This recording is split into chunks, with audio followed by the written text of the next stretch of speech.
Hello, my name is Amelia Ogechi, and for our presentation, our main topic of discussion will focus on how rappers and singers, such as the notable names as Lil Kim, Cupcake, and Megan the Stallion, and will focus on how they use their music to destigmatize sex and influence sex positivity. So, before we begin our presentation, it's best to understand the definition of respectability politics and how it plays a pivotal role within each of our artists' career and music. So, the definition respectability politics is when there's a certain standard of behavior and appearance a person should carry within society that would garner respect. Therefore, if a person were to uphold this, they in turn would be protected from systemic injustices and prejudice. So, respectability politics can be heavily noted within the Black community. So, for so long and still till today, systems are put in place to prohibit the Black community from economical and social political goals. However, within the community, if one were to, for example, break the stereotype of Black people play their music loud and instead to play it lower or to wear quote unquote appropriate attire, society would then perceive and treat them better. Respectability politics, especially within the Black community, can be dangerous and hindering to the development of a person's being and true identity. With respectability politics, there is a restriction for a person to fully express themselves, whether that be through attire, makeup, or owning one's sexuality. It stunts a person's true potential. Within this short clip, listen to how respectability politics ultimately and sadly failed civil rights lawyer Brian Stevenson. I thought if I did all the hard work, that everything was going to be great. There'd be equality. And I did my part, I think. I studied, I went to high school, I went to college, I got admitted to Harvard Law School. I graduated from Harvard Law School. I started practicing law. And I was on the street in Atlanta, Georgia, a few years after graduating, preparing for a case when police officers stopped me. I got out of the car and the police officers pulled their gun. They pointed it at my head and they said, "Move and I'll blow your brains out." And I had to calm those officers down. And I was humiliated by people in the community. And it was painful to me to reckon with this fact that all of that hard work and education didn't shield me from that threat and violence. Therefore, that leads us to breakers of societal norms and pressures, such as Lil Kim, Cupcake, and Megan the Stallion. My co-presenters will give each figure an in-depth look in their lives and impact. And the reason why we chose these artists were due to their work throughout the years in the industry and their music to destigmatize sex and empower sex positivity, while also embracing one's body and simply living a life according to their own standards and not society. Lil Kim was born July 11th, 1974. With her hit album Hardcore and songs such as No Time and Crush on You, the lyrics themselves were empowered by sex positivity. A quote by Kim herself stated, "I respect everybody, but at the same time, I carry myself with an aura that demands respect too." Respectability politics does occur, and Little Kim did receive backlash for her attire and sexual lyrics. But in a 90s BET interview where Kim had recently debuted Hardcore and she received pressing comments about her poster in a leopard bikini, she stated, "What makes the poster different from any model? What makes me any different from Madonna?" Unquote. With Kim's album Hardcore, it broke down any necessary needs to abide by respectability politics and allowed women to freely express themselves, especially when it came to the topic of sex. Cupcake, our next artist, was born on May 31st, 1997 in Chicago, Illinois. Cupcake is a rapper known for her attire and unapologetic nature about sex. Cupcake started making music around age 15 with music such as her mixtape Cupcake and Deep Throat, and Cupcake explores sexual liberation through her music. In correlation to Cupcake and respectability politics, Cupcake is not afraid to dismiss societal standards. Instead, Cupcake owns her work and as well allows her music to be a message for others to feel comfortable in their sexuality, body, and being. Lastly, we have Megan the Stallion, born February 15th, 1995 in San Antonio, Texas. So Meg does not stray away from talking about politics, sexual liberation, women's rights, and body positivity. Coining the term hot girl summer, Meg encourages her fans to authentically be themselves. In a quote, "We gotta break these double standards and get women to loosen up a bit. We gotta show them what we can do, what we wanna do, how we wanna do it. If someone doesn't like it, then they can get to stepping." Unquote. Megan is never one to shy away from the topic of sex, a taboo topic that plays respectability politics, and to be quiet about it. It's important to be educated about the body and as well discover who one is as a person. In another quote stated by Megan, it's not just about being sexy, it's about being confident and me being confident in my sexuality. There's a lot more to be unfolded and spoken about with this dynamic trio, and my co presenters will soon speak about them. But first, I would like to direct you on a few of the readings we chose for our presentation. For our main reading, we'll use A Taste of Brown Sugar by Murray Miller Young. In chapter 3, it talks about how the adult industry used VHSs to expand and grow their interracial and Black videos. It as well touches in how in the 90s, how new works of digital media added to the incline of hip hop and the aesthetic of it associated to Black female sexuality. And in chapter 4 of Hoe Theory, it touches upon how hip hop and pornography aided in the establishment of, quote, of the trope of the Black woman working class as a hoe. And as well, we'll go into depth about how the duality of both music and women's bodies became praised and celebrated. And our last reading will be cited by Danielle L. McGuire and her reading At the Dark End of the Street, specifically chapter 6, A Black Woman's Body Was Never Her Own, which deals with the mistreatment of Black women's bodies and the continued injustice and societal standards pushed upon women to abide by. Hi, my name is Kende, and I'm going to be talking about Lil Kim and her influence on sex culture, destigmatizing sex, and sex positivity. So Lil Kim, she's an American rapper. She was discovered by the Notorious B.I.G. in '94, and she then joined the group Junior Mafia, and which led to her also joining Bad Boy Records, owned by P. Diddy. In '96, she ended up dropping her album Hardcore, which ended up flipping the script on objectification. She was one of the first influential Black rappers to successfully combat the normalized idea of respectability politics. She had unfiltered rhymes about sex and being a bad bitch, along with her raunchy over-the-top lyrics and skimpy clothes to match. She took ownership of her womanhood while not giving a fuck and basically rapping about, her sexual experiences and countering her sexual appeal very, very aggressively. Lil Kim was very, very influential in terms of dressing wise. A lot of the stuff that she chose to do influenced pop culture, influenced the hip hop culture, influenced the way women dress now and sex positivity and stuff like that. Because of the way she dressed, as you can see on the left, she was very much so sexualized for the way she was dressing and the way she rapped and stuff. And she knew it and she played into it even more because it was her choice and it was on her terms of how she wanted to be viewed and how she wanted to be seen. She pushed against respectability politics because of her well-known over-the-top raunchy, scandalous outfits. And she basically kind of flipped the script on having to choose between these conservative values of either being smart or sexy. And she was showing how she was both. Her influence is very, very much so seen today. It was seen back then, and it's still seen today in the hip hop industry and just in the way women act and dress and embrace their sexuality. She broke all the rules with her debut album, and she, with the way her provocative dressing, her album covers, and her sexual lyrics, it allowed for other women to be a little bit more comfortable with expressing and embracing the sexuality because they've seen somebody else doing it. So they're like, if she could do it, I could do it. She was influenced by MC Lyte and Salt and Pepper, and Lil Kim took her own kind of approach and added her own flair, even though she was influenced by these people, and allowed for women who choose to freely express themselves to be more normalized and accepted. And it paved the way for, rappers today like Nicki Minaj, Trina, Cupcakke, City Girls, just to name a few.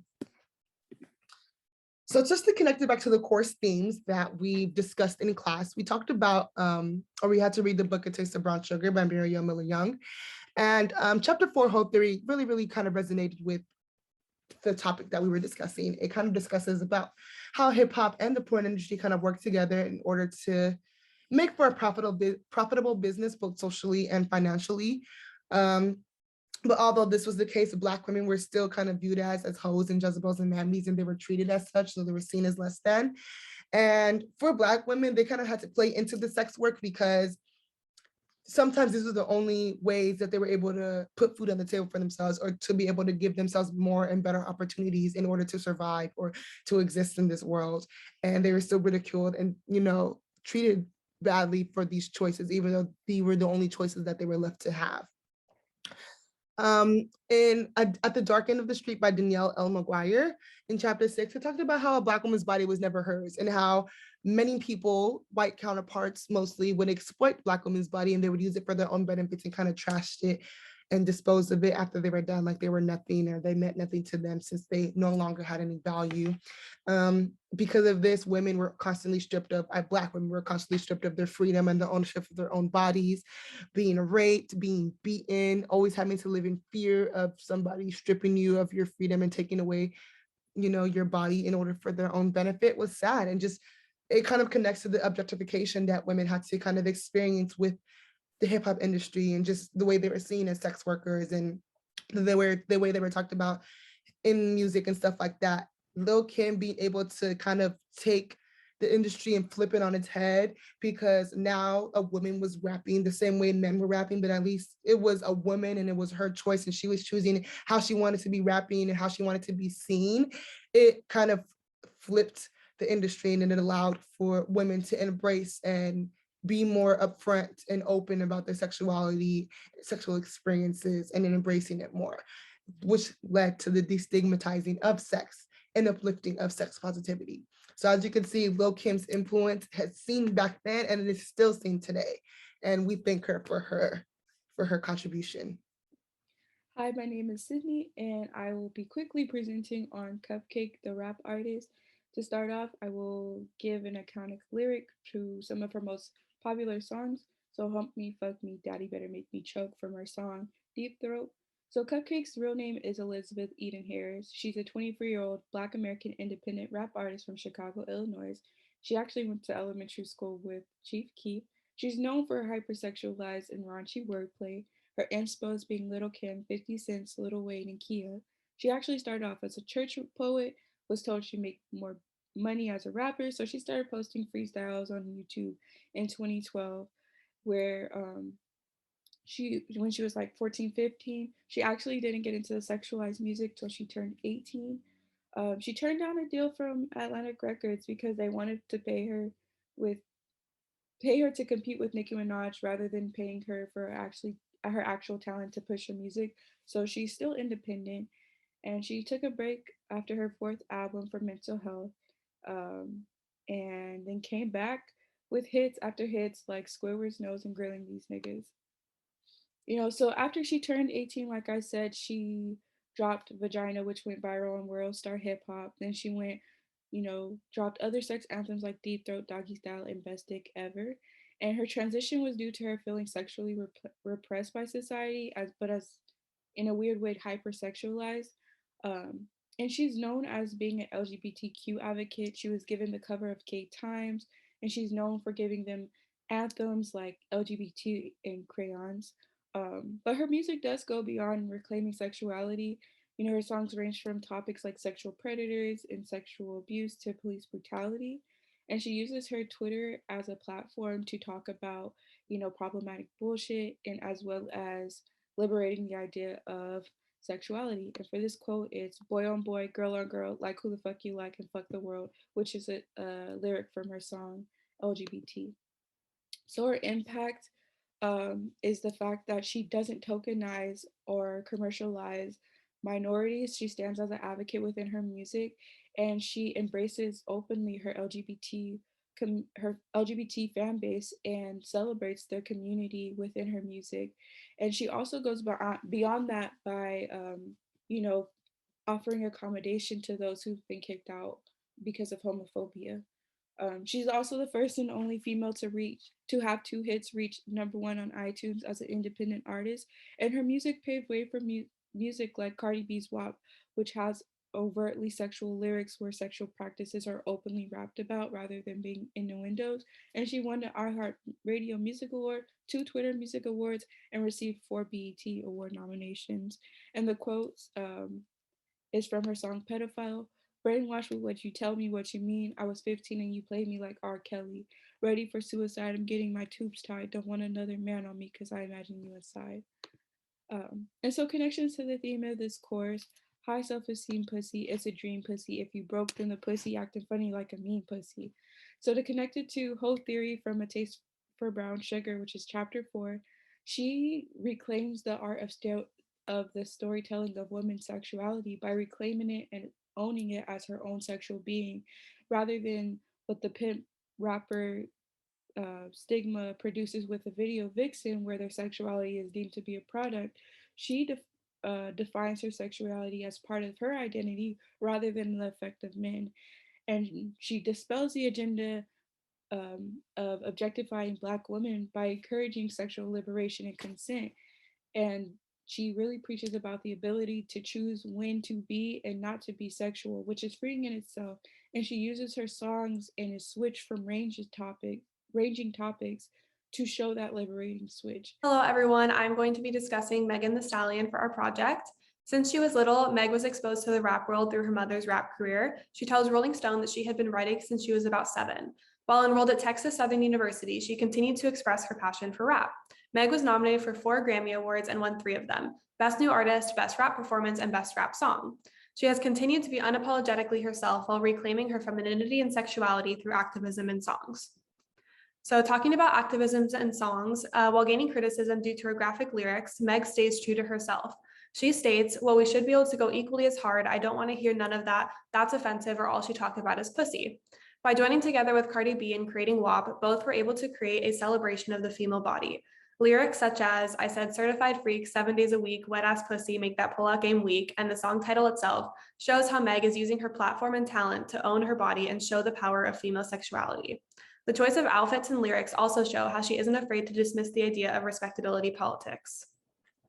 So we want to thank Meg, and through her songs, clothing choices, dance moves, and spoken activism, Meg Thee Stallion is changing the way sex and the female body are viewed, especially for Black women.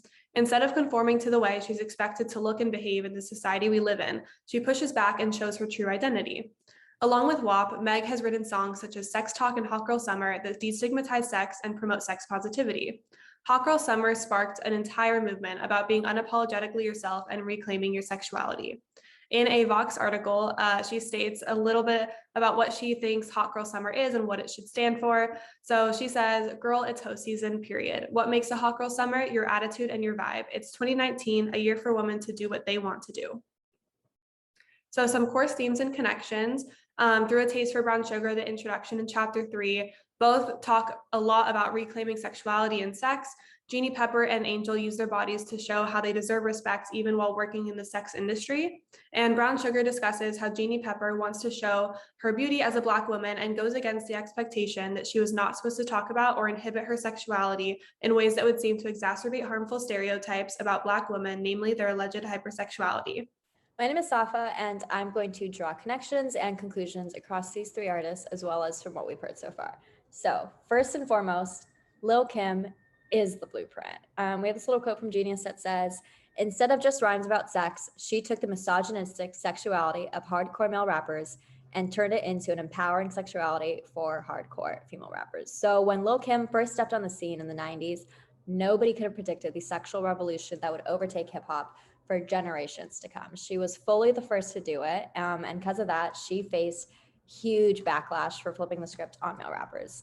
We have a quote from Lil Kim herself in 97 saying, "But all of a sudden we have a female who happens to be a rapper like me, and my doing it is wrong. And because I like doing it, it's even more wrong because we fought for years as women to do the same things that men are doing." So then came Cupcakke and Megan Thee Stallion. Cupcakke and Megan Thee Stallion are only 2 of the many Black female artists who continue to carry the torch initially lit by Lil Kim. Despite their different styles, these 2 artists unapologetically promote their body positive, sex positive empowerment through their lyrics, performances, and messaging. And I think Megan Thee Stallion puts it best when she said to Oprah Daily, "I think the beautiful thing about women in rap is that each girl doing their thing is flipping that misogynistic objectification shit on its head in their own way. The flow, the delivery, the vibe, all different from each other, but carrying the same message that women deserve to be in control of and enjoy their bodies." Hi, my name is Samaya Daniels, and before concluding, I just want to get a few things off my chest. As we mentioned earlier, respectability politics is basically just refuting all negative stereotypes, which in many ways, this can be very detrimental because you're not allowing yourself to be your true, authentic self, you know? And what I love about all three of these women is that they took every single negative stereotype and they celebrated it. They made it okay to be what quote unquote wasn't okay. You get me? They kept it all the way real and they inspired so many women. And I love it because Megan last year had everyone feeling like it was okay to be savages, to be classy, bougie, and ratchet. And ratchet has always been known as a negative term. But yeah, the revolution is in music. I say this, societal norms for a woman has always been to save your goodies for your husband and to dress appropriate so that men won't get the wrong idea, which is very problematic. But anyways, men have always been using and verbally abusing Black women for years. And now that we're in our bag, but in theirs too, they can't stand it. These women have used their platform and celebrated the power of pussy, the power of womanhood, and the power of just being able to live freely. And I absolutely stand.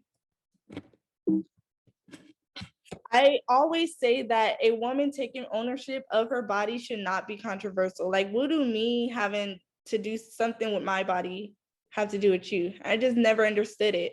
But a problem that we have in society is that people are quick to judge someone else's life choices as if anyone on this earth is perfect.